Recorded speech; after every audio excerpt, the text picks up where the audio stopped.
Well, you may be wondering why the sky has been so hazy lately, or what exactly is a pneumonia front. I know just the guy to ask. It's time for Ask Your Meteorologist with meteorologist Jacob Dickey. Okay, so you got some great questions this week. Yeah, we always get questions. People ask, yeah, what'd you do to the weather?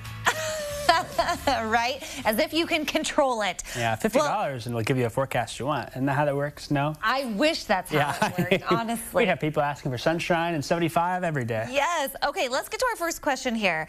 Macon County had a landspout tornado on Sunday. What is that, and is it different than a regular tornado? Yeah, so we were on Sunday with storms. We were watching, first off, Chatham got more hail again on Sunday, and then right after the hail reports came from Chatham, we had this tornado report come. And so a landspout tornado is actually something that is a little different. It's still considered a tornado, so here's the difference. Left side is a regular tornado.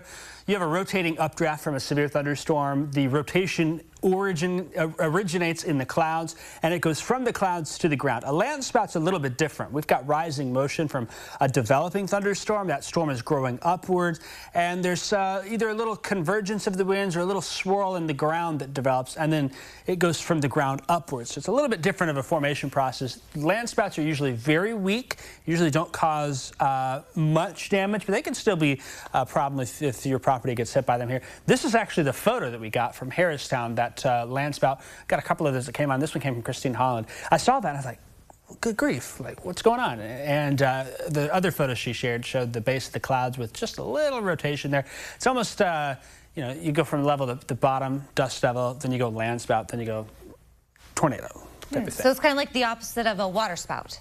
Waterspouts actually can be two different ways. Let's save that for another day. Let's save that for another. Okay, let's get to our next question. Chicago had what's called a pneumonia front earlier this week.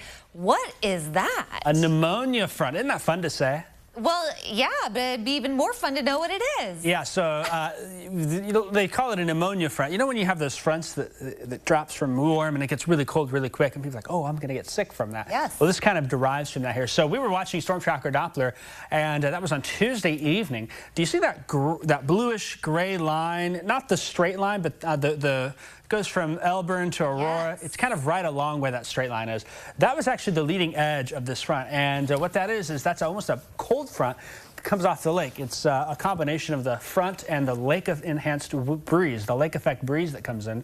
If you're ever in downtown Chicago on a summer afternoon, sometimes you'll feel that breeze along this lake shore. It gets kind of cool. Well, this really accelerated inwards as the cold waters kept the air over Lake Michigan cold. We warmed up over Illinois, where the land is. That cold air over the water rushes inland then and produces that. At one point there in the graphic, it was, what was it, 81 in O'Hare, and behind the front it was 57, and you can actually see it moving there. I put this loop graphic. See that line? Wow. It's pretty interesting. Most fronts come from the west or the northwest. This comes off the lake, almost backdoored, so they call it a pneumonia front because it drops so quickly.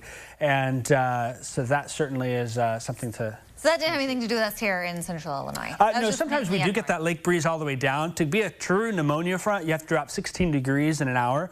There were places with that front coming through Chicago Metro that were dropping 20 degrees in 20 minutes. Wow. Okay. Unfortunately, we can't answer why it's so hazy right now. Is there a quick answer? I got a website up on the article up on the website about that. It's all the wildfire smoke that's overhead, so that's a bit of a problem. We'll definitely go check that out. Thanks for answering our questions. Yep. All right. Here's Grace.